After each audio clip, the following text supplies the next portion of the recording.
Welcome. You're tuned into Tangled Threads. If you're digging our content, hit the like button and subscribe. Thank you. The story of Nita and me is not just a story of love. It's a saga that began in the hallways of our high school. Our relationship was the envy of our peers, a bond that seemed destined to last a lifetime. We went through life's milestones together, from high school to college, and then to our dream jobs at the same company. When I proposed to Nita, it felt like the universe was affirming my belief that she was my soulmate. Our married life started as a blissful journey. We were the golden couple at work, balancing our professional achievements with a seemingly perfect personal life.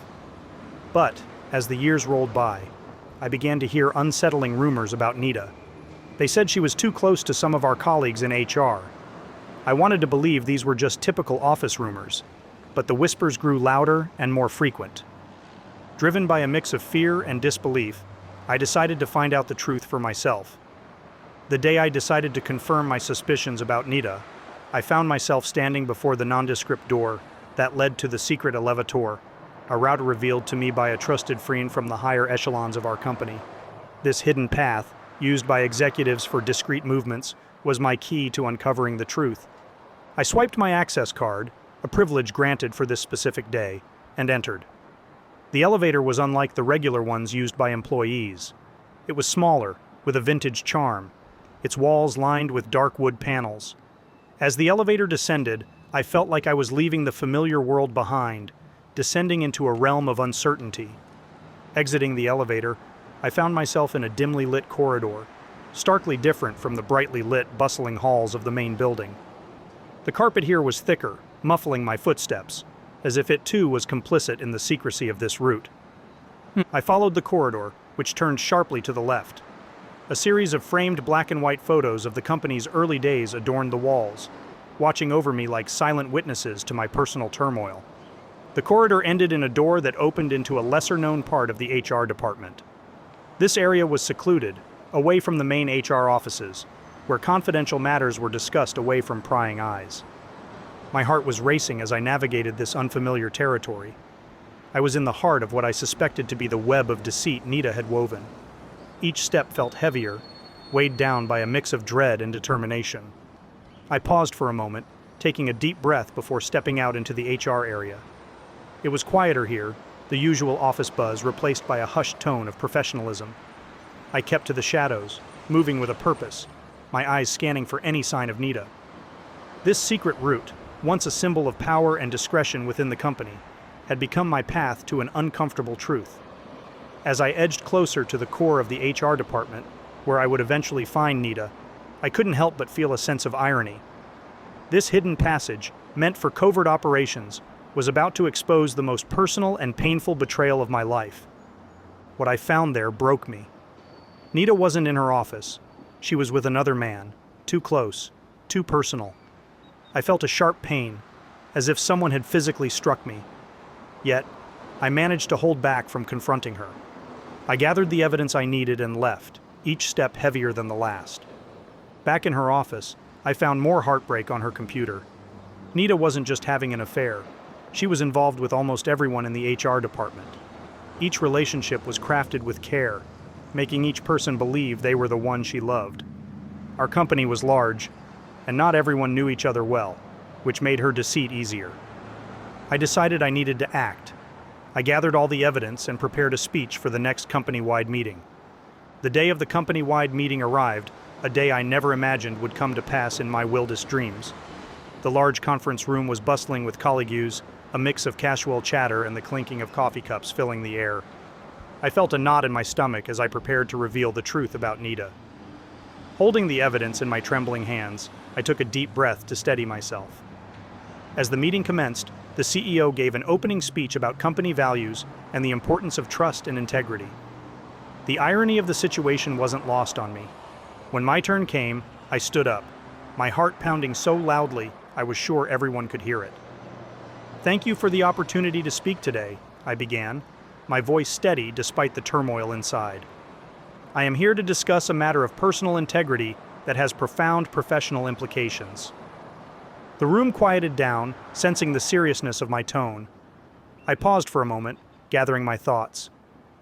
"Many of you know my wife, Nita," I continued, my eyes scanning the room.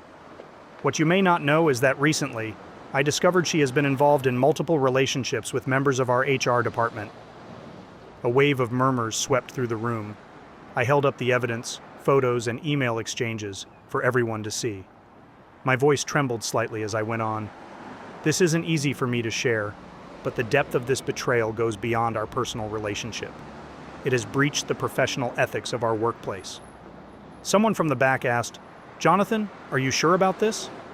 "Yes, I am," I replied, meeting their gaze. "The evidence is irrefutable. This isn't just about me. It's about the integrity of our workplace, the trust we place in each other." A colleague from the HR department stood up, his face a mixture of shock and confusion. "Johnathan, this is a serious accusation. Are you saying this has been happening within our department?"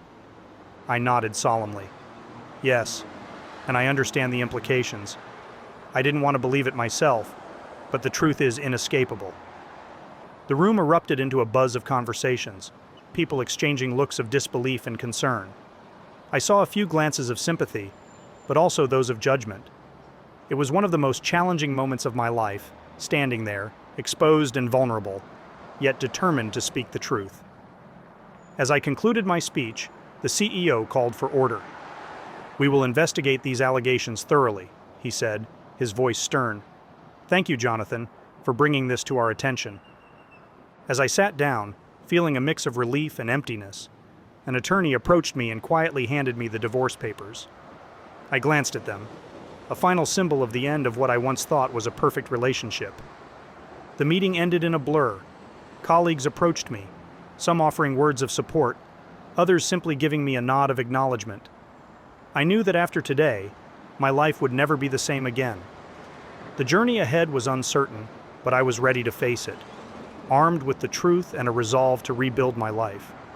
I stood there, feeling a mix of relief and profound sadness. I thought I had found my life partner, but now I was back to square one, alone and heartbroken. The journey ahead seemed daunting, but I knew I had to move forward, away from the ruins of a relationship built on lies. Update.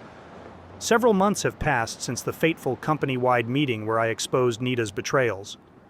In that time, my life has undergone some significant changes, both professionally and personally. The fallout from the revelation was immediate and far-reaching. The company launched a thorough investigation into the allegations. It turned out that Nita's actions had not only violated our marriage vows, but also several company policies. As a result, Nita was terminated from her position. In the divorce proceedings that followed, the judge ruled against granting her any alimony, citing her misconduct as a significant factor in the decision.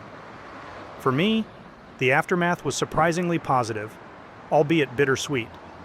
My superiors commended me for my courage and integrity in bringing the matter to light, despite the personal cost. They recognized the difficult position I had been put in and appreciated my commitment to the company's values. As a result, I was offered a promotion, a step up in both responsibility and pay. But more than that, the new position came with an unexpected perk, a more manageable workload. The new role focuses more on strategic oversight rather than day-to-day management, which has allowed me more time to reflect and heal from the personal turmoil I've experienced. Professionally, I feel more fulfilled than ever. My new position is not just a job, it's an opportunity to shape the direction of the company in a more meaningful way. The increased pay has also been a welcome change, allowing me to indulge in some personal interests and hobbies that I had put on hold during my marriage. Personally, the journey has been more challenging. The end of my marriage to Nita was a significant blow. However, the support from friends, family, and even colleagues has been overwhelming. They've helped me understand that while I may have lost a partner, I haven't lost my worth or my ability to trust and love again. As I continue to rebuild my life, I find comfort in the fact that I stood up for what was right, even when it was the hardest thing to do. The experience has taught me a lot about resilience, integrity, and the importance of being true to oneself. I'm moving forward with a renewed sense of confidence and optimism for the future. God damn. I'm just going to leave it at that. I don't even know what to say to this. This woman is insane. Anyways, let us know your thoughts in the comments section below. When you subscribe, be sure to click the notification bell. Click here for more Tangled threads.